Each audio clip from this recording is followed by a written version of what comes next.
Hello student, welcome to my channel Bilal sir classes. जैसा कि हम अभी करा रहे थे आपको पहला चैप्टर 10th क्लास का मैथ का, हमने पहला चैप्टर सॉल्यूशन जो मोस्ट इंपोर्टेंट क्वेश्चन थे वो आपको बता दिए थे। अभी आपका सेकंड चैप्टर है पॉलिनोमियल्स। इस पॉलिनोमियल्स में से जो क्वेश्चन आपका एग्जाम में हर साल पूछा जाता है वो हम लेके आए हैं यहाँ पर। ये क्वेश्चन बहुत इंपॉर्टेंट है, यूपी बोर्ड में भी आया हुआ है ये क्वेश्चन। अभी इस साल ही 4 नंबर का पूछा गया था, तो सीबीएसई के लिए भी इंपॉर्टेंट है। इस चैप्टर में से यही क्वेश्चन इंपॉर्टेंट होता है आपका। Find the zero of the quadric polynomial x² + 7x + 10 and verify the relationship between the zeros and the coefficient.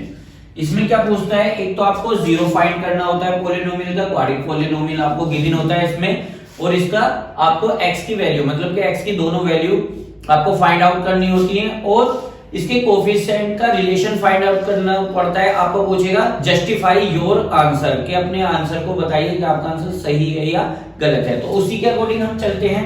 पहले हम क्या करते हैं, इसको पॉलिनोमियल को ले लेते हैं, जो भी आपका क्वाड्रिक पॉलिनोमियल गिवन होता है सॉल्यूशन में हम करेंगे। जैसे इसको x² + 7x और +10 इक्वल टू 0 लेट कर लेंगे, इसको 0 के इक्वल लेके चलेंगे, तो फिर इसके फैक्टर करेंगे। अब देखिए इसके फैक्टर हमें कैसे करने होते हैं, जो ये लास्ट वाला होता है लास्ट वाले के अकॉर्डिंग। अब इस 10 के फैक्टर करेंगे।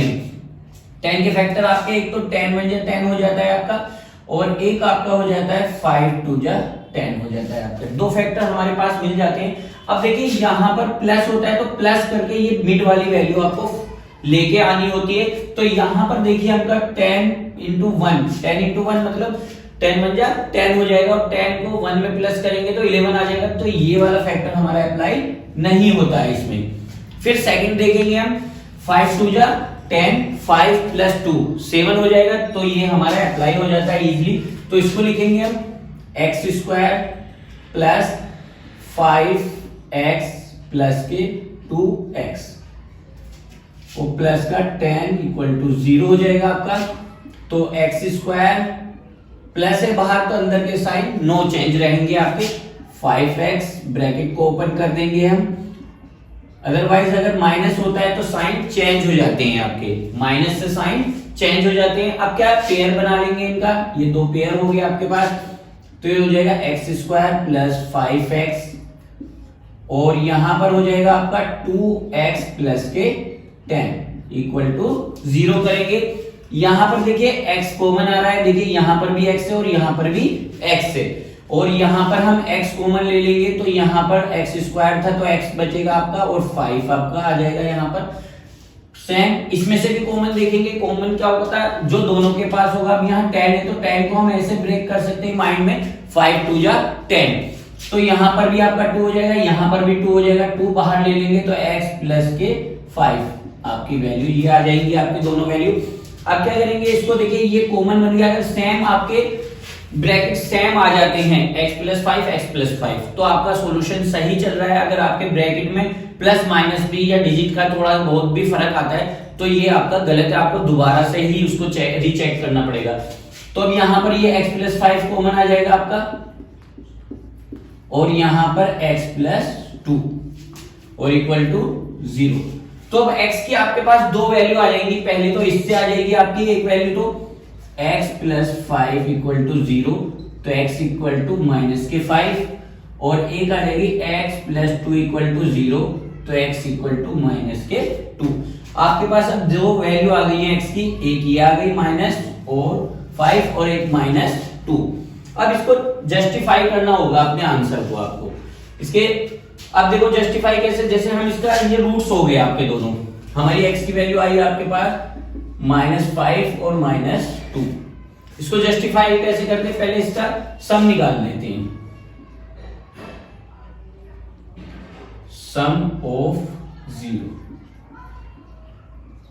तो सम ऑफ 0 कितना हो जाएगा आपका, -2 और +-2, दोनों को सम करेंगे तो -7। ओके, अब ऐसे हम इसका प्रोडक्ट ऑफ 0 निकाल लेंगे।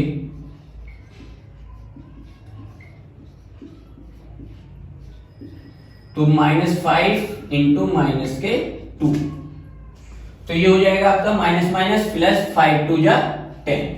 अब हमारे पास इसका सम भी आ गया जीरोस का और प्रोडक्ट भी आ गया है। अब हम इसको सीधे फॉर्मूले से अप्लाई करते हैं। इसको इक्वेशन को लेंगे हम x² प्लस 7x और प्लस के 10 और यहां पर इसकी इक्वल टू 0, इसकी कंपैरिजन करेंगे ax प्लस bx और प्लस c इक्वल टू 0। तो a की वैल्यू यहाँ का जो कोफिशिएंट होता है x² का, तो a की वैल्यू 1 आ जाएगी, b की वैल्यू आपकी 7 और c की वैल्यू 10 आपके पास आ जाएगी। अब निकालते हैं इसके। अब यहां पर देखिए फॉर्मूला अप्लाई करेंगे सम का भी और प्रोडक्ट का भी। हमारे पास फॉर्मूला होता है सम ऑफ रूट्स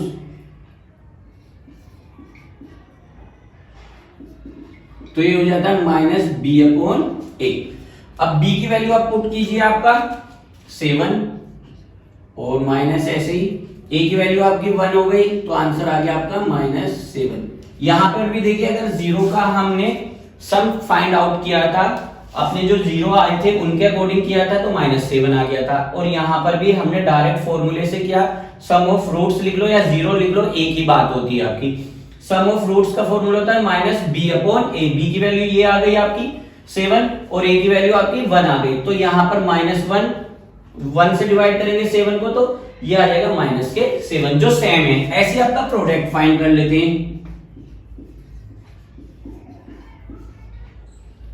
ऑफ रूट्स लिख लो या जीरो लिख लेते हैं यहां पर, तो ये हो जाता है आपका c अपॉन ए।